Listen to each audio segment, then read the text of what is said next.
Depuis quelques jours, les rayons de la pharmacie de Michel Mini se vident à vue d'œil. Voilà, là, ici, dans cette gamme-là, on a limité les commandes pour ne pas trop charger le stock. Le stock presque écoulé parce que le pharmacien s'en va. 19 ans qu'il tenait la petite officine de la Boétie, en plein cœur de Sarlat.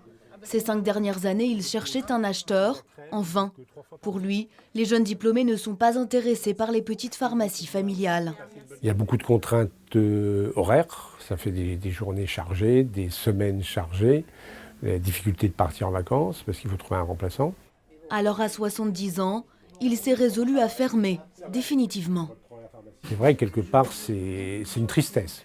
Pas un échec, parce que je ne le prends pas pour un échec personnel, mais un cœur un peu serré, quoi. Voilà. Je vais m'arranger pour que vous ayez votre deuxième traitement.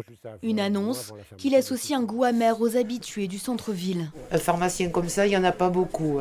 C'est un service indispensable, je dirais, de nos jours. Tout le monde devrait se mobiliser pour maintenir les pharmacies ouvertes au centre-ville. Se mobiliser contre la fermeture de la Boétie et de la Salamandre. Dans quelques jours, elles seront 2 à baisser le rideau.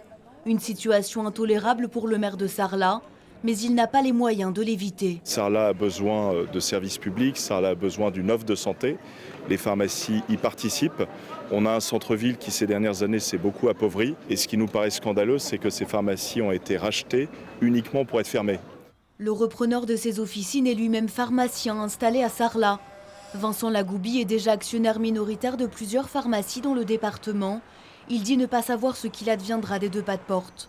En juin, seules les 3 boutiques lui appartenant en partie, situées en périphérie de la ville, continueront à faire vivre l'offre pharmaceutique.